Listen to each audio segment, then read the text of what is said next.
deny safe havens to corrupt and terrorists, PM Modi urges Interpol.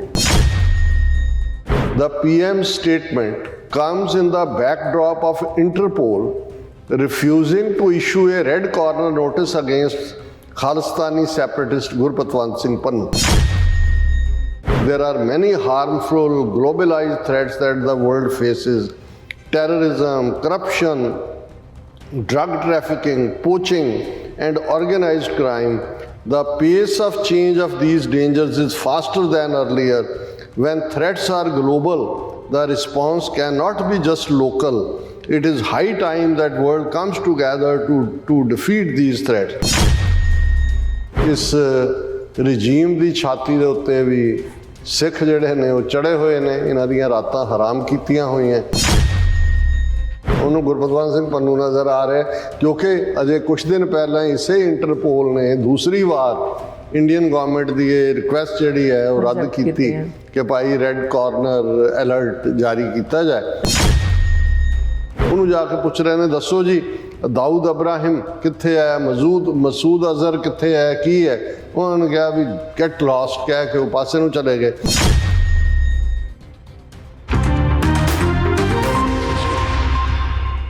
Waheguru ji ਕਾ ਖਾਲਸਾ, ਵਾਹਿਗੁਰੂ ਜੀ ਕੀ ਫਤਿਹ। ਅਸਲਾਮ ਵਾਲੇਕਮ, ਆਦਾਬ, ਅਰਜ਼ ਮਹਾਂ। ਤੁਹਾਡੀ host Neelam Kaur ਤੇ ਮੈਂ TV 84 ਦੇ ਸਾਰੇ ਦਰਸ਼ਕਾਂ ਤੇ ਸਰੋਤਿਆਂ ਨੂੰ ਜੀ ਆਇਆਂ ਕਹਿੰਦੀਆਂ ਪ੍ਰੋਗਰਾਮ ਸੱਚੋ ਸੱਚ ਵਿੱਚ, ਜਿਹੜੇ ਇਸ ਪ੍ਰੋਗਰਾਮ ਨਾਲ ਦੇਸ਼ਾਂ ਵਿਦੇਸ਼ਾਂ ਤੋਂ ਜੁੜ ਚੁੱਕੇ ਨੇ। ਖਾਲਸਾਨਾ ਅਫੇਅਰਸ ਸੈਂਟਰ ਦੇ ਸੰਚਾਲਕ ਡਾਕਟਰ ਅਮਨਜੀਤ ਸਿੰਘ ਜੀ ਰੋਜ਼ਾਨਾ ਤਰ੍ਹਾਂ ਸਟੂਡੀਓ 'ਚ ਮੇਰੇ ਨਾਲ ਮੌਜੂਦ ਨੇ। ਆਓ ਉਹਨਾਂ ਨਾਲ ਗੱਲਬਾਤ ਕਰਕੇ ਅੱਜ ਦੇ ਅਹਿਮ ਇਸ਼ੂਜ਼ ਉੱਪਰ ਉਹਨਾਂ ਦਾ ਤਬਸਰਾ ਜਾਣਦੇ ਹਾਂ। ਜੀ ਡਾਕਟਰ ਸਾਹਿਬ, ਵਾਹਿਗੁਰੂ ਜੀ ਕਾ ਖਾਲਸਾ, ਵਾਹਿਗੁਰੂ ਜੀ ਕੀ ਫਤਿਹ। ਹਾਂਜੀ ਨੀਲਮ ਕੌਰ ਜੀ, ਤੁਹਾਨੂੰ ਵੀ ਤੇ ਦੁਨੀਆ ਭਰ 'ਚ ਬੈਠੇ ਸਾਡੇ ਬਹੁਤ ਹੀ ਪਿਆਰੇ ਸੋਹਣੇ ਸਿਆਣੇ TV 84 ਦੇ ਵਿਊਅਰਸ ਨੂੰ ਵੀ ਵਾਹਿਗੁਰੂ ਜੀ ਕਾ ਖਾਲਸਾ, ਵਾਹਿਗੁਰੂ ਜੀ ਕੀ ਫਤਿਹ। ਤੇ ਸਾਡੇ ਬਹੁਤ ਹੀ ਪਿਆਰੇ ਮੁਸਲਮਾਨ ਭੈਣਾਂ ਭਰਾਵਾਂ ਨੂੰ ਅਸਲਾਮ ਵਾਲੇਕੁਮ। ਜੀ ਡਾਕਟਰ ਸਾਹਿਬ, ਜੀ ਆਇਆਂ ਨੂੰ ਪ੍ਰੋਗਰਾਮ ਸੱਚੋ ਸੱਚ ਵਿੱਚ। ਬਹੁਤ ਸ਼ੁਕਰੀਆ ਜੀ ਡਾਕਟਰ ਸਾਹਿਬ। ਅੱਜ 18 ਅਕਤੂਬਰ 2022 4 ਕੱਤਕ ਨਾਨਕ ਸ਼ਾਹੀ ਸੰਮਤ 554 ਦਾ ਦਿਨ ਹੈ। ਤੇ ਡਾਕਟਰ ਸਾਹਿਬ, ਪ੍ਰੋਗਰਾਮ ਸ਼ੁਰੂ ਕਰਨ ਤੋਂ ਪਹਿਲਾਂ ਅਸੀਂ ਆਪਣੇ ਦਰਸ਼ਕਾਂ ਤੇ ਸਰੋਤਿਆਂ ਨੂੰ ਹਮੇਸ਼ਾ ਤਰ੍ਹਾਂ ਦੱਸਦੇ ਵਿਊਅਰਸ ਆ, ਜੇ ਤੁਸੀਂ ਹੱਕ, ਸੱਚ, ਇਨਸਾਫ ਤੇ ਪੈਰਾ ਦਿੰਦਾ ਇੱਕੋ ਇੱਕ ਚੈਨਲ TV 84 ਨੂੰ ਦੇਖਣਾ ਚਾਹੁੰਦੇ ਹੋ ਤਾਂ ਤੁਸੀਂ ਦੇਖ ਸਕਦੇ ਹੋ ਸਪੈਕਟਰਮ ਕੇਬਲ, RCN ਕੇਬਲ, ਬੈਲਫਾ ਕਲੋਨ ਕੈਨੇਡਾ, ਰੂਕੂ, ਚਾਦੂ ਬਾਕਸ, ਸ਼ਾਵਾ, ਫੇਸਬੁੱਕ TV 84 ਦੀ ਐਪ ਰਾਹੀਂ online streaming and IP box ਤੇ ਤੁਸੀਂ TV 84 ਨੂੰ ਦੇਖ ਸਕਦੇ ਹੋ। ਵਿਊਅਰਸ, ਜੇ ਤੁਸੀਂ TV 84 ਨਾਲ ਜਾਂ ਪ੍ਰੋਗਰਾਮ ਸੱਚੋ ਸੱਚ ਨਾਲ ਫੇਸਬੁੱਕ ਰਾਹੀਂ ਜੁੜੇ ਤਾਂ ਵੱਧ ਤੋਂ ਵੱਧ ਲਾਈਕ ਕਰੋ ਤੇ ਸ਼ੇਅਰ ਕਰੋ ਅਤੇ ਨਾਲ ਹੀ YouTube ਤੇ ਸਬਸਕ੍ਰਾਈਬ ਵੀ ਕਰੋ। ਇਹ ਵੀ ਦੱਸ ਦਿਓ ਕਿ ਤੁਸੀਂ TV 84 ਦੀ ਐਪ ਨੂੰ ਐਂਡਰੋਇਡ ਐਂਡ ਐਪ ਸਟੋਰ ਤੇ ਡਾਊਨਲੋਡ ਕਰਕੇ ਜੋ TV 84 ਦੀ ਲਾਈਵ ਸਟ੍ਰੀਮ ਹੈ ਉਸ ਨੂੰ ਤੁਸੀਂ 24 ਆਵਰਸ ਦੇਖ ਸਕਦੇ ਹੋ। ਵਿਊਅਰਸ, ਪ੍ਰੋਗਰਾਮ ਦੀ ਸ਼ੁਰੂਆਤ ਕਰਾਂਗੇ ਹਮੇਸ਼ਾ ਤਰ੍ਹਾਂ ਅੱਜ ਦੀ ਸਪਾਂਸਰਸ਼ਿਪ ਦੇ ਵਾਲੇ ਨਾਲ। ਅੱਜ ਦੀ ਪ੍ਰੋਗਰਾਮ ਸੱਚੋ ਸੱਚ ਨੂੰ ਸਪਾਂਸਰ ਕੀਤਾ ਗਿਆ ਹੈ ਟੋਰਾਂਟੋ ਤੋਂ ਵੀਰ ਗੁਰਬੀਰ ਸਿੰਘ ਜੋਰਾ ਵੱਲੋਂ। ਸੋ ਇਹਨਾਂ ਨੇ ਬੇਨਤੀ ਕੀਤੀ ਹੈ ਕਿ ਜੋ ਹਾਲਾਤ ਬਣੇ ਹੋਏ ਹਨ ਈਸਾਈ ਭਾਈਚਾਰੇ ਨੂੰ ਸਿੱਖਾਂ ਖਿਲਾਫ ਭੜਕਾਉਣ ਅਤੇ ਸਾਨੂੰ ਆਪਸ ਵਿੱਚ ਪੜਾਉਣ ਦੀ ਖੇਡੀ ਜਾ ਰਹੀ ਹੈ, ਅਸੀਂ ਥੋੜ੍ਹੇ ਸਮਝਦਾਰ ਬਣੀਏ ਅਤੇ ਐਵੇਂ ਰਿਐਕਟ ਕਰਨ ਤੋਂ ਬਚੀਏ। ਹਰ ਗੱਲ ਦਾ ਜਵਾਬ ਦੇਣ ਨਾਲੋਂ ਕਈ ਵਾਰ ਚੁੱਪ ਰਹਿਣ ਵਿੱਚ ਹੀ ਫਾਇਦਾ ਨਹੀਂ ਹੁੰਦਾ, ਸਗੋਂ ਇਸ ਜਿਹੜਾ ਮਸਲਾ ਹੈ ਉਹ ਵੀ ਹੱਲ ਇਵੇਂ ਹੀ ਹੁੰਦਾ। ਸੋ ਵਾਧੂ ਖਿਲਾਰਾ ਪਾਉਣ ਨਾਲ ਸਾਡਾ ਨੁਕਸਾਨ ਹੀ ਹੋਵੇਗਾ। ਸੋ ਅੱਜ ਦੀ ਸਪਾਂਸਰਸ਼ਿਪ ਲਈ ਅਸੀਂ ਸਰਦਾਰ ਗੁਰਬੀਰ ਸਿੰਘ ਜੀ ਹੋਰਾਂ ਦਾ ਤਹਿ ਦਿਲ ਤੋਂ ਧੰਨਵਾਦ ਕਰਦੇ ਹਾਂ। ਤੁਹਾਨੂੰ ਵੀ ਅਪੀਲ ਤੇ ਬੇਨਤੀ ਕਰਦੇ ਹਾਂ ਕਿ ਤੁਸੀਂ ਵੀ ਪ੍ਰੋਗਰਾਮ ਸੱਚੋ ਸੱਚ ਨੂੰ ਵੱਧ ਤੋਂ ਵੱਧ ਸਪਾਂਸਰ ਕਰੋ। ਸਪਾਂਸਰਸ਼ਿਪ ਲਈ ਤੁਸੀਂ ਸਾਨੂੰ ਕਾਲ ਕਰ ਸਕਦੇ ਸਾਡੇ ਫੋਨ ਨੰਬਰ ਤੇ 5166191984, ਸੇਮ ਨੰਬਰ ਤੇ WhatsApp ਕਰ ਸਕਦੇ ਹੋ। ਤੁਸੀਂ ਸਾਨੂੰ ਈਮੇਲ ਵੀ ਕਰ ਸਕਦੇ ਹੋ info@tv84.tv ਤੇ। ਸੋ ਵਿਊਅਰਸ, ਪਹਿਲੇ ਇਸ ਸੈਗਮੈਂਟ ਦੀ ਸ਼ੁਰੂਆਤ ਕਰਾਂਗੇ ਗੁਰੂ ਨਾਨਕ ਸਾਹਿਬ ਦੇ ਫਰਮਾਨ ਤੋਂ। ਕਾਜ਼ੀਆਂ ਬਾਮਨਾ ਕੀ ਗੱਲ ਥੱਕੀ, ਅਗਦ ਪੜੇ ਸ਼ੈਤਾਨ ਵੇ ਲਾ ਲਓ। ਅਜੋਕੇ ਸਮੇਂ ਵਿੱਚ ਵੀ ਇਹ ਜਿਹੜਾ ਸੱਚ ਹੈ ਸਾਬਤ ਹੋ ਰਿਹਾ। ਸੋ ਨਵੀਂ ਦਿੱਲੀ ਵਿੱਚ 195 ਦੇਸ਼ਾਂ ਦੇ ਇੰਟਰਪੋਲ ਨਾਲ ਸੰਬੰਧਿਤ ਨੁਮਾਇੰਦਿਆਂ ਦੇ ਇਕੱਠ ਨੂੰ ਸੰਬੋਧਨ ਕਰਦਿਆਂ ਪ੍ਰਧਾਨ ਮੰਤਰੀ ਮੋਦੀ ਨੇ ਕਿਹਾ ਕਿ ਦੁਨੀਆ ਦੇ ਕਿਸੇ ਦੇਸ਼ ਵਿੱਚ ਦਹਿਸ਼ਤਗਰਦੀ ਅਤੇ ਭ੍ਰਿਸ਼ਟਾਚਾਰ ਨਾਲ ਸੰਬੰਧਿਤ ਲੋਕਾਂ ਨੂੰ ਕਿਤੇ ਪਨਾਹ ਨਹੀਂ ਮਿਲਣੀ ਚਾਹੀਦੀ। ਸੋ ਇਸ ਬਾਰੇ ਆਪਾਂ ਗੱਲਬਾਤ ਕਰਨ ਜਾ ਰਹੇ ਹਾਂ। ਸੋ ਅਸੀਂ ਚਾਹਾਂਗੇ ਕਿ ਤੁਸੀਂ ਇਸੇ ਤਰ੍ਹਾਂ ਬਣੇ ਰਹਿਣਾ। ਦੇਖਣ ਸੁਣ ਲਈ ਤੁਹਾਡਾ ਸਭ ਦਾ ਬਹੁਤ ਸ਼ੁਕਰੀਆ। ਜੀ ਡਾਕਟਰ ਸਾਹਿਬ, ਕੀ ਕਹਿਣਾ ਚਾਹੋਗੇ? ਦੇਖੋ, ਸਭ ਤੋਂ ਪਹਿਲਾਂ ਤਾਂ ਅੱਜ ਦੇ ਪ੍ਰੋਗਰਾਮ ਨੂੰ ਸਪਾਂਸਰ ਕਰਨ ਲਈ ਅਸੀਂ ਵੀਰ ਗੁਰਬੀਰ ਸਿੰਘ ਟੋਰਾਂਟੋ ਨਿਵਾਸੀ ਉਹਨਾਂ ਦਾ ਸ਼ੁਕਰੀਆ ਅਦਾ ਕਰਦੇ ਹਾਂ। ਜੀ, ਉਹਨਾਂ ਨੇ ਬੜਾ ਅਹਿਮ ਇਸ਼ੂ ਟੱਚ ਕੀਤਾ। ਅੱਜ ਦੀ ਵਿਚਾਰ ਦੇ ਵਿੱਚ ਅਸੀਂ ਇਸ ਨੂੰ ਪੂਰੇ ਵੇਰਵੇ ਦੇ ਨਾਲ ਵੀ ਡਿਸਕਸ ਕਰਾਂਗੇ, ਲੇਕਿਨ ਜਿਹੜੀ ਉਹਨਾਂ ਨੇ ਗਾਈਡਲਾਈਨ ਇਸ ਦੇ ਉੱਤੇ ਦਿੱਤੀ ਹੈ, ਔਰ ਜਦੋਂ ਅਸੀਂ ਦੇਖਦੇ ਹਾਂ ਕਿ ਭਾਰਤੀ ਏਜੰਸੀਆਂ ਦੇ ਕੰਮ ਕਰਨ ਦਾ ਢੰਗ ਕੀ ਹੈ, ਤੇ ਪਿਛਲੇ ਜੇ ਅਸੀਂ 38 ਸਾਲ ਦਾ ਵਰਤਾਰਾ ਦੇਖੀਏ ਧਾਰਮਿਕ ਪਿੜ ਦੇ ਵਿੱਚ ਵੀ, ਖਾਸ ਤੌਰ ਤੇ ਸਿਆਸੀ ਤੌਰ ਤੇ, ਤਾਂ ਸਾਨੂੰ ਨਜ਼ਰ ਆਉਂਦਾ ਹੈ ਕਿ ਕਿਵੇਂ ਇੱਕ ਤੋਂ ਬਾਅਦ ਇੱਕ ਨਸਲਕੁਸ਼ੀ ਜਾਂ ਡਰੱਗਸ ਜਾਂ ਦੂਸਰੇ ਦੇ ਨਾਲ ਪੂਰਾ ਨਸਲ ਘਾਤ ਕਰਨ ਦੀ ਲਾਈਨ। ਪਰ ਧਾਰਮਿਕ ਪਿੜ ਦੇ ਵਿੱਚ ਜੇ ਬਹੁਤ ਸਾਰੀ ਵਿਦਨ ਸਿੱਖਸ ਮਰਿਆਦਾ ਦੇ ਇਸ਼ੂ ਦੇਖੀਏ, ਦਸਮ ਗ੍ਰੰਥ ਦਾ ਮੁੱਦਾ ਹੋਏ, ਕੋਈ ਹੋਰ ਮੁੱਦਾ ਹੋਏ, ਤੇ ਉਸ ਦੇ ਪਿੱਛੇ ਵੀ ਤੁਹਾਨੂੰ ਇਹੀ ਤਾਕਤਾਂ ਨਜ਼ਰ ਆਉਣਗੀਆਂ ਏਜੰਸੀਆਂ ਦੀਆਂ। ਜਦੋਂ ਸਿੱਖਾਂ ਦੀ ਵੱਖਰੀ ਪਛਾਣ ਦਾ ਕੈਲੰਡਰ, ਮੂਲ ਨਾਨਕਸ਼ਾਹੀ ਕੈਲੰਡਰ 2003 ਦੇ ਵਿੱਚ ਇੰਪਲੀਮੈਂਟ ਹੁੰਦਾ ਹੈ, ਤੇ ਉਸ ਨੂੰ ਕਿਵੇਂ ਅਗਲੇ 7-8 ਸਾਲ ਦੇ ਵਿੱਚ ਉਸ ਦਾ ਹਿੰਦੂਕਰਨ ਕੀਤਾ ਜਾਂਦਾ ਹੈ, ਕਿਸ ਕਿਸਮ ਦੇ ਲੋਕਾਂ ਤੋਂ ਇਹ ਡਿਬੇਟ ਕਰਵਾਈ ਜਾਂਦੀ ਹੈ ਸੰਤ ਸਮਾਜ ਦੇ ਨਾਂ ਥੱਲੇ, ਇਸ ਬਾਰੇ ਹੁਣ ਕੋਈ ਬਹੁਤੇ ਵੇਰਵੇ ਦੀ ਲੋੜ ਨਹੀਂ ਹੈ ਕਿਉਂਕਿ ਸੱਚ ਸਾਹਮਣੇ ਹੈ। ਇਸੇ ਤਰ੍ਹਾਂ ਅਸੀਂ 84 ਤੋਂ ਬਾਅਦ ਪੰਜਾਬ ਦੇ ਵਿੱਚ ਦੇਖਦੇ ਹਾਂ ਕਿ ਕਿਵੇਂ 85 ਦੇ ਵਿੱਚ ਇੱਕਦਮ ਆਸ਼ੂਤੋਸ਼ ਨੂੰ ਦੁਆਬੇ ਦੇ ਵਿੱਚ ਉਭਾਰਿਆ ਜਾਂਦਾ ਹੈ। ਉਸ ਤੋਂ ਪਹਿਲਾਂ ਮਾਝੇ 'ਚ ਰਾਧਾ ਸਵਾਮੀਆਂ ਨੂੰ ਤਾਂ ਖੜਾ ਕੀਤਾ ਹੀ ਗਿਆ ਸੀ, ਉਹ ਤਾਂ ਕਈ ਦਹਾਕਿਆਂ ਤੋਂ ਸੀ। ਫਿਰ ਮਾਲਵੇ ਦੇ ਵਿੱਚ ਸੌਦਾ ਸਾਧ ਦੇ ਚੇਲਿਆਂ ਦਾ ਕਿਵੇਂ ਜਮਕਟਾ ਬਣਾਉਣਾ ਸ਼ੁਰੂ ਕੀਤਾ ਜਾਂਦਾ, ਹਾਲਾਂਕਿ ਸਿਰਸਾ ਹਰਿਆਣੇ 'ਚ ਹੈ, ਪਰ ਕਿਵੇਂ ਉਹਨੂੰ ਲਿਆ ਕੇ ਫਿਰ ਮਾਲਵਾ ਔਰ ਰਾਜਸਥਾਨ ਦੇ ਜਿਹੜੇ ਸਿੱਖ ਜ਼ਿਲ੍ਹੇ ਨੇ, ਗੰਗਾਨਗਰ, ਹਨੂਮਾਨਗੜ੍ਹ, ਸੂਰਤਗੜ੍ਹ ਔਰ ਹਰਿਆਣੇ ਦੀ ਬੈਲਟ ਸਿਰਸੇ ਤੋਂ ਲੈ ਕੇ ਸ਼ੰਭੂ ਤੱਕ, ਉਸ ਨੂੰ ਕਿਵੇਂ ਜਿਹੜਾ ਇੱਕ ਸਿੱਖਾਂ ਦਾ ਡਿਵਾਈਸਿਵ ਏਜੰਡਾ ਬਣਾਇਆ ਜਾਂਦਾ ਹੈ। ਔਰ ਕਿਵੇਂ RSS ਆਪਣਾ ਫਰੰਟ ਵੀ ਜਿਹੜਾ ਹੈ ਰਾਸ਼ਟਰੀ ਸਿੱਖ ਸੰਗਤ ਦੇ ਨਾਂ ਥੱਲੇ 85 ਦੇ ਵਿੱਚ ਖੜਾ ਕਰਦੀ ਹੈ, ਔਰ ਰੁਲਦਾ ਸਿੰਘ ਨਾਂ ਦਾ ਬੰਦਾ ਉਸ ਦਾ ਇੰਚਾਰਜ ਬਣਾਇਆ ਜਾਂਦਾ ਹੈ। ਔਰ ਇਸ ਟਕਰਾਅ ਨੂੰ ਜੇ ਅਸੀਂ ਅੱਗੇ ਤੁਰਦਿਆਂ ਦੇਖਦੇ ਹਾਂ, ਫਿਰ ਕਿਵੇਂ ਉਸ ਦੁਆਬੇ ਦੇ ਵਿੱਚ ਖਾਸ ਤੌਰ 'ਤੇ ਰਾਪੁਰ ਵੱਲਾਂ ਦੇ ਡੇਰੇ ਨਾਲ ਸੰਬੰਧਿਤ ਇੱਕ ਸਾਧ ਤੋਂ ਗੁਰੂ ਗ੍ਰੰਥ ਸਾਹਿਬ ਦੇ ਬਰਾਬਰ ਗ੍ਰੰਥ, ਜਿਸ ਨੂੰ ਅੰਮ੍ਰਿਤ ਬਾਣੀ ਦਾ ਨਾਂ ਦਿੱਤਾ ਗਿਆ, ਉਸ ਨੂੰ ਉਭਾਰਿਆ ਜਾਂਦਾ ਹੈ, ਉਸ ਦੇ ਉੱਤੇ ਇਟਲੀ 'ਚ ਹਮਲਾ ਹੁੰਦਾ ਹੈ, ਔਰ ਉਸ ਤੋਂ ਬਾਅਦ ਦੁਆਬੇ 'ਚ ਕਿਸ ਕਿਸਮ ਦੀ ਤਬਾਹੀ ਜਿਹੜੀ ਹੈ ਉਹਨਾਂ ਦੇ ਫਾਲੋਅਰਸ ਵੱਲੋਂ ਕੀਤੀ ਜਾਂਦੀ ਹੈ, ਔਰ ਬਾਦਲ ਸਰਕਾਰ ਚੁੱਪ ਰਹਿੰਦੀ ਕਿਉਂਕਿ ਇਹ ਵੀ ਏਜੰਸੀਆਂ ਦੀ ਗੇਮ ਦਾ ਹਿੱਸਾ ਸੀ।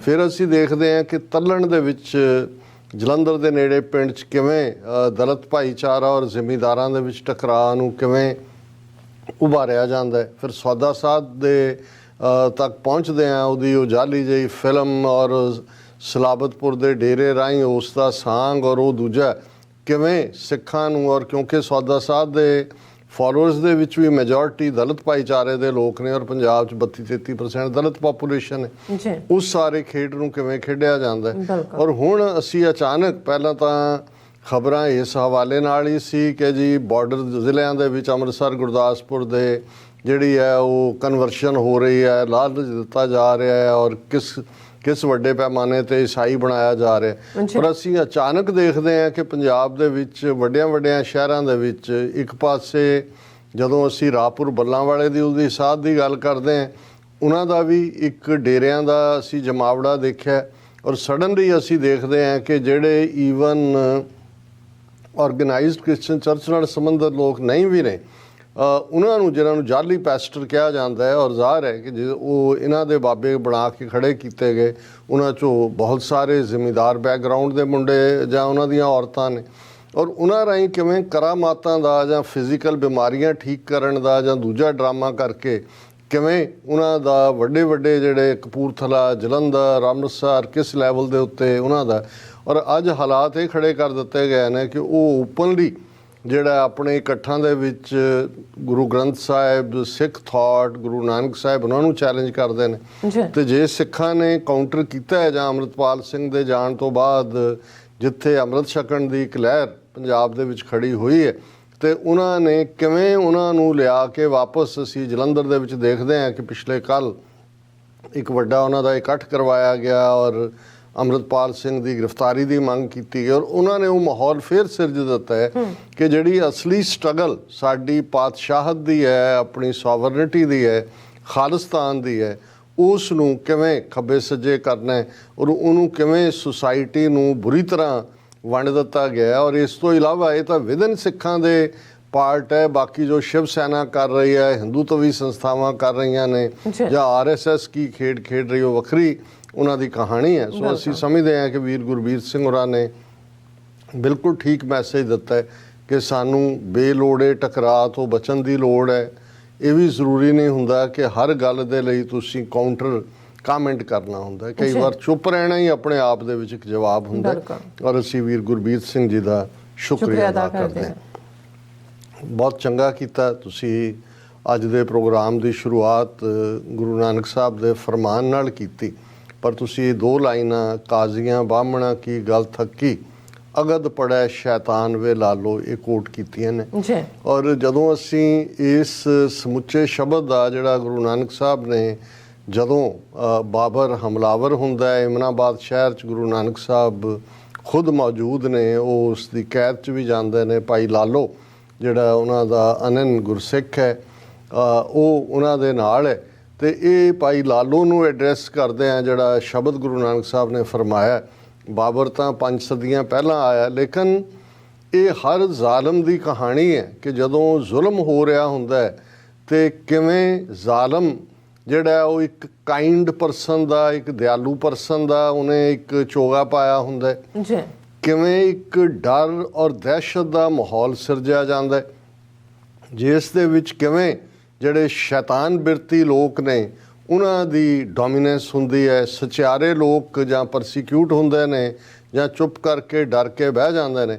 ਔਰ ਉਹ ਸਾਰਾ ਸਿਨੈਰੀਓ ਜੋ ਗੁਰੂ ਨਾਨਕ ਸਾਹਿਬ ਦੇ ਸਾਹਮਣੇ ਵਾਪਰ ਰਿਹਾ ਹੈ, ਇਮਨਾਬਾਦ ਸ਼ਹਿਰ ਜਿਹੜਾ ਲਹੂ ਦੇ ਵਿੱਚ ਭਿੱਜਿਆ ਹੋਇਆ ਹੈ, ਜਿੱਥੇ ਜਿਨ ਕੇ ਬੰਕੇ ਘਰੀ ਨਾ ਆਇਆ ਤਿਨ ਕਿਮ ਰਹਿਣ ਵਿਹਾਣੀ, ਕਿਵੇਂ ਜਿਹੜੇ ਨੇ ਉਹ ਨੌਜਵਾਨ ਮਾਰੇ ਜਾ ਰਹੇ ਨੇ, ਔਰਤਾਂ ਉਹਨਾਂ ਨੂੰ ਵਾਲਾਂ ਤੋਂ ਧੂ ਕੇ ਜਿਹੜਾ ਗੁਲਾਮ ਬਣਾ ਕੇ ਘਸੀਟਿਆ ਜਾ ਰਿਹਾ ਹੈ, 4 ਚਫੇਰੇ ਅੱਗਾਂ ਲੱਗੀਆਂ ਹੋਈਆਂ ਨੇ। ਔਰ ਜਿਸ ਪ੍ਰਥਾ ਹੈ ਗੁਰੂ ਸਾਹਿਬ ਨੇ ਇਹ ਫਰਮਾਇਆ ਕਿ ਕਿਸ ਕਿਸਮ ਦੇ ਜ਼ੁਲਮ ਹੋ ਰਹੇ ਨੇ ਕਿ ਮੁਸਲਮਾਨੀਆਂ ਪੜੇ ਕਤੇਬਾ ਕਸ਼ਟ ਮੇ ਕਰੇ ਖੁਦਾਏ ਵੇ ਲਾਲੋ, ਜਾਤ ਸਨਾਤੀ ਹੋਰ ਹਿੰਦਵਾਣੀਆਂ ਇਹ ਵੀ ਲੇਖਾ ਲਾਏ ਵੇ ਲਾਲੋ, ਕਿ ਨਾ ਉੱਚੀ ਜਾਤ ਦੀਆਂ ਹਿੰਦਵਾਣੀਆਂ ਨਾ ਨੀਵੀਂ ਜਾਤ ਦੀਆਂ, ਨਾ ਹੀ ਈਵਨ ਮੁਸਲਮਾਨ ਔਰਤਾਂ, ਕਿਉਂਕਿ ਬਾਬਰ ਦੀ ਫੌਜ ਲੜ ਰਹੀ ਹੈ ਪਠਾਣਾ ਦੀ ਫੌਜ ਨਾਲ, ਕਿਉਂਕਿ ਜਿਹੜਾ ਦਿੱਲੀ ਤਖਤ ਤੇ ਲੋਧੀ ਖਾਨਦਾਨ ਦਾ ਰਾਜ ਸੀ, ਲੋਧੀ ਪਠਾਣਾ ਦਾ ਰਾਜ ਸੀ। ਸੋ ਈਵਨ ਕਿਵੇਂ ਮੁਸਲਮਾਨ ਔਰਤਾਂ ਦੀ ਬੇਹੁਰਮਤੀ ਹੋ ਰਹੀ ਹੈ। ਔਰ ਇਸ ਸਾਰੇ ਦੌਰ ਜਿਹੜਾ ਇਹ ਦੌਰੇ ਜ਼ੁਲਮ ਸੀ ਉਸ ਦੀ ਫੌਜ ਦਾ, ਉਸ ਨਾਲ ਸੰਬੰਧਿਤ ਲਗਭਗ 5 ਸ਼ਬਦ ਅਸੀਂ ਗੁਰੂ ਗ੍ਰੰਥ ਸਾਹਿਬ 'ਚ ਦੇਖਦੇ ਹਾਂ, ਜਿਨ੍ਹਾਂ ਨੂੰ ਕਈ ਵਾਰ ਸਾਡੇ ਸਕਾਲਰ ਜਾਂ ਪ੍ਰਚਾਰਕ ਨੂੰ ਬਾਬਰ ਬਾਣੀ ਕਹਿ ਦੇਣਗੇ। ਹਾਲਾਂ ਬਾਬਰ ਬਾਣੀ ਨਾਂ ਦਾ ਕੋਈ ਟਾਈਟਲ ਨਹੀਂ ਹੈ, ਪਰ ਇੱਕ ਸ਼ਬਦ ਦੇ ਵਿੱਚ ਇਹ ਲਫ਼ਜ਼ ਜ਼ਰੂਰ ਹੈ ਕਿ ਬਾਬਰ ਬਾਣੀ ਫਿਰ ਗਈ ਕੋਇਰ ਨਾ ਰੋਟੀ ਖਾਏ।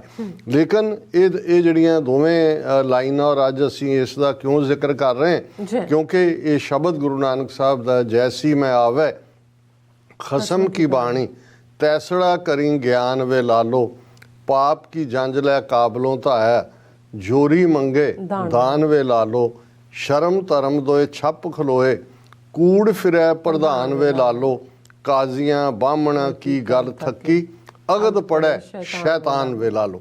ਹੁਣ ਇਹ ਸਿਨੈਰੀਓ ਜਦੋਂ ਤੁਸੀਂ ਉਸ ਨੂੰ 5 ਸਦੀਆਂ ਬਾਅਦ ਅੱਜ ਦੇ ਦਿੱਲੀ ਰਜੀਮ ਦੇ ਉੱਤੇ ਮੋਦੀ ਸਰਕਾਰ, RSS, ਇਹਨਾਂ ਦੀ ਨਫ਼ਰਤੀ ਵਿਚਾਰਧਾਰਾ, ਇਹ ਦਹਿਸ਼ਤਗਰਦ ਮੋਦੀ ਔਰ ਅਮਿਤ ਸ਼ਾਹ, ਇਹ 2 ਦਹਿਸ਼ਤਗਰਦਾਂ ਦੀ ਜੋੜੀ ਜਿਹਨੇ 2002 ਦੇ ਵਿੱਚ ਹਜ਼ਾਰਾਂ ਮੁਸਲਮਾਨਾਂ ਦਾ ਖੂਨ ਗੁਜਰਾਤ ਦੇ ਗਲੀਆਂ ਕੂਚਿਆਂ ਬਾਜ਼ਾਰਾਂ 'ਚ ਰੋੜਿਆ, ਹਜ਼ਾਰਾਂ ਮੁਸਲਮਾਨ ਔਰਤਾਂ ਦੀ ਬੇਹੁਰਮਤੀ ਕੀਤੀ ਗਈ, ਈਵਨ ਪ੍ਰੈਗਨੈਂਟ ਵੈਮਨ ਜਿਹੜੀਆਂ ਨੇ ਉਹਨਾਂ ਦੇ ਨਾਲ ਕੀ ਸਲੂਕ ਹੋਏ। ਜੇ ਤੁਸੀਂ ਇੰਡੀਪੈਂਡੈਂਟ ਜਿਹੜੇ ਹਿਊਮਨ ਰਾਈਟਸ ਗਰੁੱਪ ਨੇ ਉਹਨਾਂ ਦੀਆਂ ਰਿਪੋਰਟਸ ਦੇਖੋ ਤਾਂ ਤੁਸੀਂ ਉਹਨਾਂ ਨੂੰ ਪੜ੍ਹ ਨਹੀਂ ਸਕਦੇ ਔਰ ਉਹਨਾਂ ਨੂੰ ਤੁਸੀਂ ਸੁਣ ਨਹੀਂ ਸਕਦੇ। ਔਰ ਇਹੀ ਮੋਦੀ ਔਰ ਅਮਿਤ ਸ਼ਾਹ ਦੇ ਰਾਜ ਦੇ ਵਿੱਚ 50,000 ਤੋਂ ਜ਼ਿਆਦਾ ਸਿੱਖ ਕਿਸਾਨ ਜਿਹੜੇ 1965-66 ਦੇ ਪੀਰੀਅਡ ਤੋਂ ਕੱਛ ਜ਼ਿਲ੍ਹੇ ਦੇ ਵਿੱਚ ਆਬਾਦ ਹੋਏ ਸੀ, ਉਹਨਾਂ ਨੂੰ ਕਿਵੇਂ ਉਜਾੜਿਆ ਗਿਆ। ਹੁਣ ਉਹੀ ਮੋਦੀ ਦਾ ਦਹਿਸ਼ਤਗਰਦ ਹੋਣਾ ਔਰ ਉਸ ਲੈਵਲ ਦਾ ਦਹਿਸ਼ਤਗਰਦ ਜਿਸ ਦੇ ਅਮਰੀਕਾ, UK ਜਾਂ ਕੈਨੇਡਾ ਆਉਣ 'ਤੇ ਅਗਲੇ 15 ਸਾਲ 2002 ਤੋਂ ਬਾਅਦ ਪਾਬੰਦੀ ਲੱਗੀ ਰਹੀ, ਉਹ ਜਦੋਂ ਅੱਜ 195 ਦੇਸ਼ਾਂ ਦੇ ਨੁਮਾਇੰਦਿਆਂ ਦਾ, ਜਿਨ੍ਹਾਂ 'ਚ ਉਹਨਾਂ ਦੇ ਪੁਲਿਸ ਚੀਫ ਔਰ ਹੋਰ ਖੁਫੀਆ ਏਜੰਸੀਆਂ ਦੇ ਲੋਕ ਨੇ, ਔਰ ਇਹ 90ਵਾਂ ਸੈਸ਼ਨ ਇੰਟਰਪੋਲ ਅਸੈਂਬਲੀ ਜਿਹਨੂੰ ਕਿਹਾ ਜਾਂਦਾ, ਔਰ 25 ਸਾਲ ਬਾਅਦ ਭਾਰਤ ਦੇ ਵਿੱਚ ਹੋ ਰਿਹਾ, ਦਿੱਲੀ ਦੇ ਪ੍ਰਗਤੀ ਮੈਦਾਨ ਦੇ ਵਿੱਚ ਹੋ ਰਿਹਾ, ਔਰ ਉਹਨੂੰ ਮੋਦੀ ਐਡਰੈਸ ਕਰ ਰਿਹਾ। ਪਰ ਇਸ ਸ਼ੈਤਾਨ ਵੱਲੋਂ ਕਿਹੜਾ ਹੋਲੀ ਸੈਰਮਨ ਦਿੱਤਾ ਗਿਆ ਹੈ। ਇਸ ਦੀ ਗੱਲ ਕਰਨ ਤੋਂ ਪਹਿਲਾਂ ਮੈਂ ਵਾਪਸ ਸ਼ਬਦ ਵੱਲ ਮੁੜਾਂ ਕਿ ਗੁਰੂ ਨਾਨਕ ਸਾਹਿਬ ਨੇ ਯਾਦ ਦਹਾਨੀ ਕਰਵਾਈ ਕਿ ਭਾਈ ਜਦੋਂ ਜਿਹਦੇ ਕੋਲ ਜ਼ੁਲਮ ਦੇ ਨਾਲ ਜਿਹੜਾ ਚੁੱਪ ਕਰਵਾਉਣਾ ਚਾਹੁੰਦਾ ਹੈ, ਉਸ ਦੀ ਜਿਹੜੀ ਫੌਜ ਹੁੰਦੀ ਹੈ ਉਹ ਪਾਪ ਦੀ ਜੰਜ ਹੁੰਦੀ ਹੈ। ਔਰ ਇਸ ਨੂੰ ਜਿਹੜਾ ਇਸ ਦੇ ਲਈ ਮੈਟਾਫਰ ਇਸਤੇਮਾਲ ਕੀਤਾ ਗਿਆ ਕਿ ਇਵੇਂ ਹੀ ਜਦੋਂ ਇੱਕ ਲਾੜਾ ਵਿਆਹੁਣ ਆਉਂਦਾ ਹੈ ਔਰ ਉਹ ਜੰਜ ਲੈ ਕੇ ਆਉਂਦਾ ਹੈ, ਉਹ ਦੂल्हा ਹੁੰਦਾ ਹੈ ਔਰ ਉਹਦੀ ਡੋਲੀ ਤੁਰਦੀ ਹੈ ਔਰ ਜਿਹੜੇ ਸ਼ਗਨਾਂ ਦੇ ਗੀਤ ਗਾਏ ਜਾਂਦੇ ਨੇ, ਲੇਕਿਨ ਇੱਕ ਪਾਸੇ ਖੂਨ ਕੇ ਸੋਹਲੇ ਗਾਵੀਏ ਨਾਨਕ ਰਤ ਕਾ ਕੁੰਗੂ ਪਾਏ ਵੇ ਲਾਲੋ। ਖੂਨ ਦੇ ਗੀਤ ਗਾਣੇ, ਕਿਉਂਕਿ ਚਾਰ ਚਫੇਰੇ ਸਾਹਿਬ ਕੇ ਗੁਣ ਗਾਵੀਏ ਨਾਨਕ ਮਾਸਪੁਰੀ ਵਿੱਚ ਆਖ ਮਸੋਲਾ। ਚਾਰ ਚਫੇਰੇ ਫਲੈਸ਼ ਦੀ, ਮਾਸ ਦੀ ਦੁਰਗੰਧ ਹੈ। ਗੁਰੂ ਸਾਹਿਬ ਕਹਿੰਦੇ ਨੇ ਵੀ ਇਹ ਸ਼ਹਿਰ ਜਿਹੜਾ ਹੈ ਇਹ ਮਾਸ ਦੀ ਬਦਬੂ ਨਾਲ ਭਰਿਆ ਹੋਇਆ। ਅੱਜ ਇਹ ਇਮਨਾਬਾਦ ਨਹੀਂ ਹੈ, ਇਹ ਮਾਸਪੁਰੀ ਬਣਿਆ ਹੋਇਆ। ਔਰ ਇਹ ਯਾਦ ਦਹਾਨੀ ਕਰਵਾਉਂਦੇ ਨੇ ਕਿ ਭਾਈ ਇਹ ਜਿਹੜਾ ਬਾਬਰ ਜਿਹੜਾ ਉੱਠ ਕੇ ਜਿਸ ਨੇ ਖੁਰਾਸਾਨ ਖਸਮਾਨਾ ਕੀਆ ਹਿੰਦੁਸਤਾਨ ਡਰਾਇਆ, ਆਪੇ ਦੋਸ਼ ਨਾ ਦਈ ਕਰਤਾ ਜਮ ਕਰ ਮੁਗਲ ਚੜਾਇਆ, ਏਤੀ ਮਾਰ ਪਈ ਕੁਰਲਾਣੇ ਤੈਂਕੀ ਦਰਦ ਨਾ ਆਇਆ। ਕਿ ਖੁਰਾਸਾਨ ਤੇ ਉਹਨੇ ਕਬਜ਼ਾ ਕੀਤਾ ਔਰ ਇਧਰ ਹਿੰਦੁਸਤਾਨ ਦੇ ਉੱਤੇ ਉਹਨੇ ਆ ਕੇ ਚੜ੍ਹਾਈ ਕੀਤੀ। ਔਰ ਇਹ ਉਹਦੀ ਜਿਹੜਾ ਪਾਪ ਦੀ ਜੰਜ ਹੈ ਕਿ ਔਰ ਇਹ ਜਿਹੜਾ ਕਿ ਔਰ ਜਦੋਂ ਇਸ ਕਿਸਮ ਦਾ ਜ਼ੁਲਮ ਹੁੰਦਾ ਉੱਥੇ ਫਿਰ ਸ਼ਰਮ ਧਰਮ ਦੋਏ ਛੱਪ ਖਲੋਏ, ਕੂੜ ਫਿਰੇ ਪ੍ਰਧਾਨ ਵੇ ਲਾ ਲਓ। ਨਾ ਸ਼ਰਮ ਰਹਿੰਦੀ ਹੈ ਨਾ ਧਰਮ ਰਹਿੰਦਾ। ਜਿਸ ਬੇਸ਼ਰਮੀ ਦੇ ਨਾਲ ਇਹ ਦਿੱਲੀ ਰਜੀਮ ਝੂਠ ਬੋਲ ਰਿਹਾ ਹਰ ਫਰੰਟ ਦੇ ਉੱਤੇ। ਅਸੀਂ ਪਿਛਲੇ ਦਿਨਾਂ 'ਚ ਵੀ ਗੱਲ ਕੀਤੀ ਕਿ ਵਰਲਡ ਹੈਲਥ ਆਰਗੇਨਾਈਜੇਸ਼ਨ ਦੀ ਰਿਪੋਰਟ, ਜਿਹਨੂੰ ਯੂਨਾਈਟਿਡ ਨੇਸ਼ਨਸ ਨੇ ਮਾਨਤਾ ਦਿੱਤੀ ਹੈ ਕਿ 1.5 ਕਰੋੜ ਲੋਕ ਜਿਹੜੇ ਨੇ, 15 ਮਿਲੀਅਨ ਲੋਕ ਕੋਵਿਡ-19 ਦੇ ਨਾਲ ਮਰਦੇ ਨੇ, ਜਿਨ੍ਹਾਂ 'ਚੋਂ 43 ਲੱਖ ਇਕੱਲੇ ਭਾਰਤ ਦੇ ਵਿੱਚ ਨੇ। ਹਰ ਤੀਸਰਾ ਬੰਦਾ ਆਲਮੋਸਟ। ਔਰ ਭਾਰਤ ਦਾ ਹੈਲਥ ਮਿਨਿਸਟਰ ਜਿਹੜਾ ਉਹ ਖਲੋ ਕੇ ਪਾਰਲੀਮੈਂਟ ਜਿਹੜੀ ਫਿਗਰ ਹੈ ਉਹ 4.5 ਲੱਖ ਤੋਂ ਨਹੀਂ ਵਧਾਉਂਦਾ। ਔਰ ਉਹ ਕਹਿੰਦਾ ਜੀ ਇੱਕ ਵੀ ਬੰਦਾ ਤਾਂ ਆਕਸੀਜਨ ਦੀ ਘਾਟ ਨਾਲ ਮਰਿਆ ਹੀ ਨਹੀਂ ਹੈ, ਡਾਟਾ ਦੱਸੋ ਕਿੱਥੇ ਹੈ। ਹੁਣ ਇਹ ਹੈ ਕਿ ਵੀ ਜਦੋਂ ਨਾ ਸ਼ਰਮ ਨਾਂ ਦੀ ਕੋਈ ਚੀਜ਼ ਹੋਏ ਨਾ ਧਰਮ ਨਾਂ ਦੀ ਚੀਜ਼, ਕੂੜ ਫਿਰੇ ਪ੍ਰਧਾਨ ਵੇ ਲਾ ਲਓ ਕਿ ਅਲਟੀਮੇਟਲੀ ਝੂਠ ਬੋਲਣ ਵਾਲੇ ਜਿਹੜੇ ਨੇ ਉਹ ਪ੍ਰੈਜ਼ੀਡੈਂਟ ਦੀ ਚੇਅਰ ਤੇ ਬੈਠੇ ਨੇ। ਕਿ ਅਲਟੀਮੇਟਲੀ ਸੁਸਾਇਟੀ ਦੇ ਵਿੱਚ ਕੂੜ ਦਾ ਰੋਲ ਹੈ ਔਰ ਇਹੀ ਫਿਰ ਜਿਹੜਾ ਨਾ ਅਜ਼ਮਤ ਮਹਿਫੂਜ਼ ਹੁੰਦੀ ਹੈ। ਕਿਉਂਕਿ ਫਿਰ ਜਦੋਂ ਬੱਚੀਆਂ ਉਧਾੜੀਆਂ ਜਾਂਦੀਆਂ ਨੇ, ਬੱਚੀਆਂ ਦੇ ਨਾਲ ਜ਼ਬਰਦਸਤੀ ਜ਼ਬਰ ਜਨਾਹ ਕੀਤਾ ਜਾਂਦਾ। ਜਦੋਂ ਅਸੀਂ ਅੱਜ ਗੱਲ ਵੀ ਕਰ ਰਹੇ ਹਾਂ ਬਿਕਲਿਸ ਬਾਨੋ ਕੇਸ ਕਿ ਭਾਈ ਕਿਵੇਂ ਉਸ ਦੇ ਨਾਲ ਕੀ ਸਲੂਕ ਹੋਇਆ, ਕਿਵੇਂ 12 ਤੋਂ ਜ਼ਿਆਦਾ ਬੰਦਿਆਂ ਨੇ ਉਹਦੇ ਨਾਲ ਜ਼ਬਰ ਜਨਾਹ ਕੀਤਾ ਹੈ ਔਰ ਉਹ ਪ੍ਰੈਗਨੈਂਟ ਹੋਣ ਦੇ ਬਾਵਜੂਦ ਵੀ ਔਰ ਉਸ ਦੀ ਈਵਨ ਛੋਟੀ ਬੱਚੀ ਨੂੰ ਵੀ ਮਾਰ ਮੁਕਾਇਆ। ਔਰ ਕਿਵੇਂ ਉਹ ਕ੍ਰਿਮੀਨਲ ਜਿਹੜੇ ਕਰਨ ਵਾਲੇ ਨੇ ਉਹਨਾਂ ਨੂੰ ਹੁਣ ਉਹ ਸੁਪਰੀਮ ਕੋਰਟ 'ਚ ਅੱਜ ਕੱਲ੍ਹ ਹੀਅਰਿੰਗ ਚੱਲ ਰਹੀ ਹੈ ਉਸ ਕੇਸ ਦੀ ਔਰ ਇਹ ਸਾਹਮਣੇ ਆਇਆ ਕਿ ਉਹਨਾਂ ਦੀ ਰਿਲੀਜ਼ ਦਾ ਜਿਹੜਾ ਹੈ ਉਹ ਆਰਡਰ ਸੈਂਟਰ ਤੋਂ ਉਹਦੀ ਕਲੀਅਰੈਂਸ ਲੈ ਕੇ ਦਿੱਤਾ ਗਿਆ। ਔਰ ਜਿਹੜਾ ਈਵਨ ਮਿਨਿਸਟਰ ਜਿਹੜਾ ਰਿਕਮੈਂਡ ਕਰਦਾ ਗੁਜਰਾਤ ਦਾ, ਜਿਹਨੇ ਉਹਨਾਂ ਇੱਕ ਕਲਪਰੇਟ ਨੂੰ ਕੀਤਾ, ਉਸ ਨੇ ਕਿਹਾ ਕਿ ਇਹ ਸੰਸਕਾਰੀ ਬ੍ਰਾਹਮਣ ਹੈ, ਕਿ ਬਹੁਤ ਉੱਚ ਕੁਲ ਦਾ ਬ੍ਰਾਹਮਣ ਹੈ ਔਰ ਇਸ ਲਈ ਇਹਨੂੰ ਛੱਡਿਆ ਜਾਣਾ ਚਾਹੀਦਾ। ਹੁਣ ਜਿਸ ਦਿਨ ਉਹ ਬਿਕਲਿਸ ਬਾਨੋ ਨੂੰ ਦੇ ਇਹ ਸਾਰੇ ਜਿਹੜੇ ਅਪਰਾਧੀ ਸੀ ਉਹਦੇ ਨਾਲ ਜੁਰਮ ਕਰਨ ਵਾਲੇ ਔਰ ਉਹਦੇ ਟੱਬਰ ਦੇ ਕਿੰਨੇ ਜੀਆਂ ਨੂੰ ਉਹਨਾਂ ਨੂੰ ਛੱਡਿਆ ਜਾ ਰਿਹਾ ਸੀ, ਉਸ ਦਿਨ ਪ੍ਰਧਾਨ ਮੰਤਰੀ ਜਿਹੜਾ ਹੈ ਉਹ 15 ਅਗਸਤ ਨੂੰ ਖਲੋ ਕੇ ਦਿੱਲੀ ਦੇ ਪਾਰਲੀਮੈਂਟ ਜਿਹੜਾ ਹੈ ਉਹ ਕਹਿ ਰਿਹਾ ਸੀ कि जी महिलाओं का सम्मान करो, मुझे शर्म आती है महिलाओं के प्रति हम अपशब्द बोलते हैं, अखा मगरमच्छ ਦੇ ਅਥਰੂ ਘੇਰ ਰਿਹਾ ਸੀ। ਸੋ ਮਤਲਬ ਹੋਰ ਕੂੜ ਫਿਰੇ ਪ੍ਰਧਾਨ ਵੇ ਲਾ ਲਓ ਕੀ ਹੁੰਦਾ ਹੈ, ਕਿਉਂਕਿ ਅਸੀਂ 5 ਸਦੀਆਂ ਪਹਿਲਾਂ ਦੇ ਹਿਸਟੋਰੀਕਲ ਕੰਟੈਕਸਟ ਦੀ ਗੱਲ ਕਰਦੇ, ਪਰ ਜਦੋਂ ਉਹ ਚੀਜ਼ਾਂ ਤੁਹਾਡੀਆਂ ਅੱਖਾਂ ਸਾਹਮਣੇ ਹੋ ਰਹੀਆਂ ਹੁੰਦੀਆਂ ਨੇ ਫਿਰ ਤੁਹਾਨੂੰ ਇਹ ਕਿਸੇ ਤੋਂ ਪੁੱਛਣ ਦੀ ਲੋੜ ਨਹੀਂ ਹੁੰਦੀ ਕਿ ਭਾਈ ਉਦੋਂ ਕੀ ਹੋਇਆ ਹੋਏਗਾ ਔਰ ਅੱਜ ਕੀ ਹੋ ਰਿਹਾ ਜੀ। ਉਦੋਂ ਤਾਂ ਇਹ ਕਿਹਾ ਜਾਂਦਾ ਹੈ ਕਿ ਭਾਈ ਜਿਹਦੇ ਕੋਲ ਤਾਕਤ ਸੀ ਕੋਈ ਹਿੱਕ ਕੇ ਇੱਧਰ ਨੂੰ ਲੈ ਗਿਆ ਕੋਈ ਉੱਧਰ ਨੂੰ ਲੈ ਗਿਆ, ਜ਼ੋਰ ਜ਼ਬਰ ਦੇ ਨਾਲ ਹੀ ਕਬਜ਼ੇ ਕੀਤੇ ਜਾਂਦੇ ਸੀ, ਜ਼ੋਰ ਜ਼ਬਰ ਨਾਲ ਹੀ ਛਡਾਏ ਜਾਂਦੇ ਸੀ। ਪਰ ਅੱਜ ਅਸੀਂ 21ਵੀਂ ਸਦੀ 'ਚ ਜਦੋਂ ਕਿ ਇੱਕ ਸਿਵਲਾਈਜ਼ ਸੁਸਾਇਟੀ ਦੀ ਗੱਲ ਕਰਦੇ ਹਾਂ, ਅਸੀਂ ਦੁਨੀਆ ਦੇ ਵਿੱਚ ਇੱਕ ਲਾਫੁਲ ਸੁਸਾਇਟੀ ਬਣਾਉਣ ਦੀ ਗੱਲ ਕਰਦੇ ਹਾਂ। ਮੈਗਨਾ ਕਾਰਟਾ ਦੇ ਨਾਲ ਜਿਸ ਦੀ ਸ਼ੁਰੂਆਤ ਕਰਨ ਦੀ ਗੱਲ ਬ੍ਰਿਟਿਸ਼ ਵਾਲੇ ਕਰਦੇ ਨੇ, ਉਹ ਛੱਡ ਵੀ ਦਈਏ 20ਵੀਂ ਸਦੀ ਦੇ ਸੈਕੰਡ ਵਰਲਡ ਵਾਰ ਤੋਂ ਬਾਅਦ ਇੱਕ ਸਿਵਲਾਈਜ਼ਡ ਸੁਸਾਇਟੀ ਦੀ ਗੱਲ, ਯੂਨਾਈਟਿਡ ਨੇਸ਼ਨ ਚਾਰਟਰ ਦੀ ਗੱਲ, ਇਨਸਾਨੀ ਹਕੂਕਾਂ ਦੀ ਗੱਲ, ਰੂਲ ਆਫ ਦਾ ਲਾਅ ਦੀ ਗੱਲ, ਮਾਈਨੋਰਿਟੀਜ਼ ਦੇ ਹੱਕਾਂ ਦੀ ਗੱਲ, ਤੇ ਇਸ ਸਭ ਦੇ ਬਾਵਜੂਦ ਜਿਹੜਾ ਆਪਣੇ ਆਪ ਨੂੰ ਜਿਹੜਾ ਮੁਲਕ ਦੁਨੀਆ ਦੀ ਸਭ ਤੋਂ ਵੱਡੀ ਜਮਹੂਰੀਅਤ ਦੱਸਦਾ ਹੈ, ਜਿੱਥੇ 1 ਬਿਲੀਅਨ 500 ਮਿਲੀਅਨ ਲੋਕ ਜਿਸ ਮੁਲਕ ਦੇ ਵਿੱਚ ਰਹਿੰਦੇ ਹੋਣ, ਔਰ ਉੱਥੇ ਕਿਸ ਕਿਸਮ ਦਾ ਜ਼ਬਰ ਦਾ ਜ਼ੁਲਮ ਦਾ ਰਾਜ ਹੋਏ, ਔਰ ਉਹਨਾਂ ਦਾ ਜਿਹੜਾ ਪ੍ਰਾਈਮ ਮਿਨਿਸਟਰ ਹੈ ਜਿਹੜਾ ਆਪਣੇ ਆਪ ਨੂੰ ਉਹ ਦੱਸ ਰਿਹਾ ਉਹਨਾਂ ਨੂੰ ਇਕੱਠ ਨੂੰ ਕਿ ਭਾਈ ਦੇਖੋ ਸਾਡੀ ਕਿੰਨੀ ਵੱਡੀ ਡੈਮੋਕ੍ਰੇਸੀ ਹੈ, ਅਸੀਂ ਜਿਹੜਾ 900 ਨੈਸ਼ਨਲ ਤੇ 10,000 ਤੋਂ ਜ਼ਿਆਦਾ ਸਟੇਟ ਲਾਜ਼ ਦੇ ਨਾਲ ਡੀਲ ਕਰਦੇ ਆ। ਫਿਰ ਉਹਨਾਂ ਨੂੰ ਦੱਸ ਰਿਹਾ ਕਿ ਜੀ ਸਾਡੀ ਡੈਮੋਕ੍ਰੇਸੀ ਦੇਖੋ 900 ਮਿਲੀਅਨ ਸਾਡੇ ਇਲੈਕਟਰਸ ਨੇ ਜਿਨ੍ਹਾਂ ਨੂੰ ਅਸੀਂ ਚੁਣਦੇ ਹਾਂ, ਔਰ ਕੁੰਭ ਮੇਲਾ ਸਾਡਾ ਜਿਹਦੇ 'ਚ ਕਰੋੜਾਂ ਲੋਕ ਆਉਂਦੇ ਨੇ, ਔਰ ਸਾਡੇ ਤਾਂ 2.5 ਮਿਲੀਅਨ ਪੁਲਿਸ ਫੋਰਸ ਅਸੀਂ ਲਾਈ ਹੁੰਦੀ ਆ ਉਸ ਕੁੰਭ ਮੇਲੇ ਦੀ ਕਰਾਊਡ ਨੂੰ ਕੰਟਰੋਲ। ਹੁਣ ਇਹ ਉਹਨਾਂ ਨੂੰ ਔਚ ਲਿਆ ਰਿਹਾ, ਹਾਲਾਂਕਿ ਉਹਨਾਂ ਨੂੰ ਕਿਹੜਾ ਨਹੀਂ ਪਤਾ ਕਿ ਭਾਈ ਇਹ ਦਹਿਸ਼ਤਗਰਦਾਂ ਦੇ ਪਿਓ ਜਿਨ੍ਹਾਂ ਨੇ ਇਸ ਵੇਲੇ ਜੇ ਦੁਨੀਆ ਦੀ ਸਭ ਤੋਂ ਵੱਡੀ ਕੋਈ ਦਹਿਸ਼ਤਗਰਦ ਜਮਾਤ ਕਹਿਣੀ ਹੋਏ ਤਾਂ ਉਹ RSS ਹੈ, ਔਰ ਇਹ ਸਾਰੇ ਹੀ RSS ਦੇ ਫੁੱਟ ਸੋਲਜਰ ਨੇ, ਉੱਥੋਂ ਹੀ ਨਿਕਲੇ ਨੇ ਇਹ ਹੋਏ। ਔਰ ਇਸ ਕਿਸਮ ਦੇ ਕਿੰਨੇ ਜਿਨ੍ਹਾਂ ਨੇ ਆਪਣੀ ਸਾਰੀ ਜ਼ਿੰਦਗੀ 'ਚ RSS ਦੇ ਕੰਮ ਤੋਂ ਬਿਨਾਂ ਜਿਹੜਾ ਨਫ਼ਰਤ ਦਾ ਪ੍ਰਚਾਰ ਹੈ ਔਰ ਕੁਛ ਵੀ ਨਹੀਂ ਕੀਤਾ। ਪਰ ਇਸ ਸਾਰੇ ਜਿਹਦੇ ਐਡਰੈਸ 'ਚ ਜਿੱਥੇ ਬਾਕੀ ਕੂੜ ਤਾਂ ਨਜ਼ਰ ਆ ਰਿਹਾ ਸੀ ਕਿ ਭਾਈ ਇਹ ਅਗਦ ਪੜ੍ਹੇ ਸ਼ੈਤਾਨ ਵੇ ਲਾ ਲਓ ਕਿ ਭਾਈ ਹੁਣ ਜਦੋਂ ਔਰਤਾਂ 'ਤੇ ਜ਼ੁਲਮ ਹੁੰਦੇ ਨੇ ਤੇ ਉਹ ਫਿਰ ਉਹਨਾਂ ਦਾ ਵਿਆਹ ਗੁਰੂ ਨਾਨਕ ਸਾਹਿਬ ਨੇ ਕਿਹਾ ਵੀ ਕੋਈ ਕਾਜ਼ੀ ਨਿਕਾਹ ਨਹੀਂ ਕਰਾ ਰਿਹਾ ਔਰ ਕੋਈ ਪੰਡਤ ਜਿਹੜਾ ਹੈ ਉਹ ਵਿਆਹ ਨਹੀਂ ਰਚ ਰਿਹਾ, ਇਹ ਸ਼ੈਤਾਨ ਦੇ ਹੱਥ 'ਚ ਹੈ, ਕਿਉਂਕਿ ਸ਼ੈਤਾਨ ਜਿਹੜਾ ਹੈ ਉਹ ਰਿਲੀਜੀਅਸ ਸਕ੍ਰਿਪਚਰ ਕੋਟ ਕਰ ਰਿਹਾ। ਯਾਨੀ ਇਹ ਹੈ ਕਿ ਭਾਈ ਕਿਸ ਹੱਦ ਦਾ ਜ਼ੁਲਮ ਔਰ ਹਨੇਰਗਰਦੀ ਮਚੀ ਹੋਈ ਹੈ। ਹੁਣ ਉਸ ਸਿਨੈਰੀਓ ਨੂੰ ਅਸੀਂ 5 ਸਦੀਆਂ ਬਾਅਦ ਅੱਜ ਦੇ ਸਿਸਟਮ ਤੇ ਲੈ ਕੇ ਆਈਏ। ਜੋ ਕੁਛ ਜੂਨ 84 ਦੇ ਵਿੱਚ ਵਾਪਰਦਾ ਸਿੱਖ ਕੌਮ ਦੇ ਨਾਲ, ਨਵੰਬਰ 84 ਦੇ ਵਿੱਚ ਭਾਰਤ ਭਰ ਦੀਆਂ ਗਲੀਆਂ ਕੂਚਿਆਂ ਬਾਜ਼ਾਰਾਂ, ਔਰ ਕੱਲੀ ਦਿੱਲੀ ਦੇ ਵਿੱਚ 8 ਤੋਂ 10 ਹਜ਼ਾਰ ਸਿੱਖ ਜਿਉਂਦਿਆਂ ਸਾੜੇ ਜਾਂਦੇ ਨੇ, ਛੋਟੇ ਛੋਟੇ ਬੱਚੇ, ਔਰ ਮਾਸ ਰੇਪ ਜਿਹੜਾ ਔਰਤਾਂ ਦੇ ਨਾਲ ਹੁੰਦਾ ਹੈ। 38 ਵਰੇ ਬੀਤ ਗਏ ਨੇ। ਗੁਜਰਾਤ ਦਾ ਅਸੀਂ ਜ਼ਿਕਰ ਕੀਤਾ, ਹੁਣੇ ਹੀ ਦਿੱਲੀ ਦੇ ਵਿੱਚ ਜੋ ਕੁਛ ਹੋ ਕੇ ਹਟਿਆ ਮੁਸਲਮਾਨਾਂ ਦੇ ਖਿਲਾਫ, ਔਰ ਜੰਮੂ ਕਸ਼ਮੀਰ ਦੇ ਵਿੱਚ ਜਿੱਥੇ 1 ਮਿਲੀਅਨ ਫੌਜ ਰੱਖ ਕੇ ਕਿਸ ਕਿਸਮ ਦਾ ਜ਼ੋਰ ਜ਼ੁਲਮ ਜ਼ਬਰ ਉੱਥੇ ਭਾਰਤੀ ਫੌਜ ਔਰ ਉਹਨਾਂ ਦੇ ਸਿਕਿਉਰਿਟੀ ਦਸਤੇ ਕਰ ਰਹੇ ਨੇ।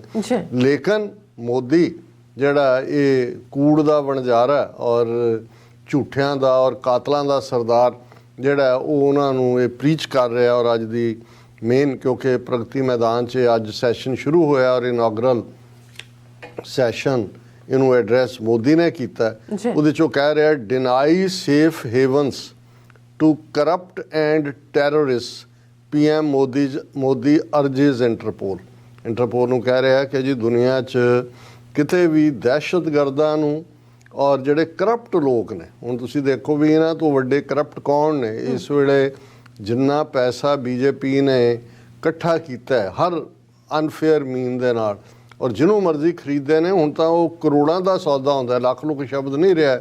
ਕਿਵੇਂ ਜਿਹੜਾ ਉਹ ਸਰਕਾਰਾਂ ਬਦਲੀਆਂ ਨੇ, ਕਿਵੇਂ ਜਿਹੜਾ ਉਹ ਪੂਰਾ ਉਹਨਾਂ ਨੇ ਆਪਣਾ ਪੈਸੇ ਦਾ ਅੰਨਾ ਇਸਤੇਮਾਲ, ਔਰ ਕਿੰਨੇ ਜਿਹੜੇ ਨੇ ਕੋਈ ਵਿਜੇ ਮਲਾਇਆ, ਕੋਈ ਲਲਿਤ ਮੋਦੀ, ਕੋਈ ਵਿਜੇ ਗਾਦੀਆ, ਕੋਈ ਫਲਾਣਾ ਢਿਮਕਾ, ਕਿੰਨੇ ਦੌੜੇ ਹੋਏ ਨੇ, ਸਾਰੇ ਲੈ ਕੇ ਇਹਨਾਂ ਨੇ ਦੌੜਾਏ ਹੋਏ ਨੇ, ਔਰ ਉਹ ਕਰਪਸ਼ਨ ਦੀ ਗੱਲ ਕਰ ਰਹੇ ਨੇ।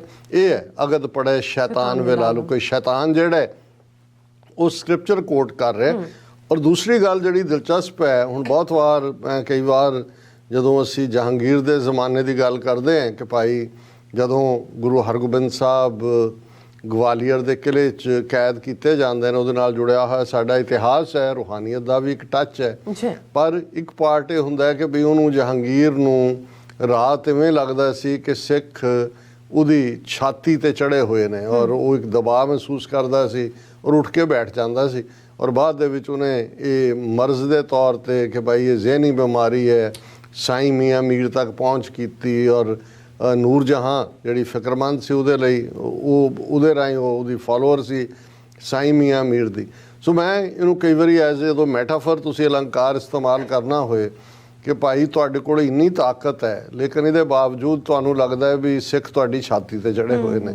ਔਰ ਮੈਨੂੰ ਜਹਾਂਗੀਰ ਦਾ ਤਾਂ ਅਸੀਂ ਦੇਖਿਆ ਨਹੀਂ, ਉਹ ਤਾਂ ਪੜ੍ਹਿਆ ਹੀ ਹੈ, ਪਰ ਜੋ ਹਾਲ ਅੱਜ ਦੀ ਹਕੂਮਤ ਦਾ ਹੈ ਮੋਦੀ ਦਾ, ਹੁਣ ਮੋਦੀ ਦੇ ਕੋਲ ਮੋਦੀ 195 ਮੁਲਕਾਂ ਦੇ ਸੈਂਕੜਿਆਂ ਜਿਹੜੇ ਉਹਨਾਂ ਦੇ ਆਫੀਸ਼ੀਅਲਸ ਨੇ, ਹਜ਼ਾਰਾਂ 'ਚ ਵੀ ਹੋਣਗੇ ਕਿਉਂਕਿ ਪ੍ਰਗਤੀ ਮੈਦਾਨ ਰੱਖਿਆ ਜ਼ਾਹਰ ਹੈ ਬਹੁਤ ਵੱਡੀ ਗੈਦਰਿੰਗ ਹੋਏਗੀ। ਜੇ ਇਹਨਾਂ 'ਚੋਂ 5-5 10-10 ਵੀ ਉਹਨਾਂ ਦਾ ਆਫਿਸ ਸਟਾਫ ਆਇਆ ਹੋਏ ਤੇ ਗਿਣਤੀ ਥਾਊਜ਼ੈਂਡ ਚਲੀ ਜਾਂਦੀ ਹੈ। ਅੱਛਾ, ਲੇਕਿਨ ਮੋਦੀ ਦੀ ਛਾਤੀ ਦੇ ਉੱਤੇ ਸਿੱਖ ਹੀ ਚੜੇ ਹੋਏ ਨੇ। ਔਰ ਇਸੇ ਹੀ ਜਦੋਂ ਤੁਸੀਂ ਖਬਰ ਦੀ ਹੈਡਲਾਈਨ ਤੋਂ ਬਾਅਦ ਦੇਖਦੇ ਹੋ ਤੇ ਨੰਬਰ 2 ਹੈ The PM's statement comes in Indian Express.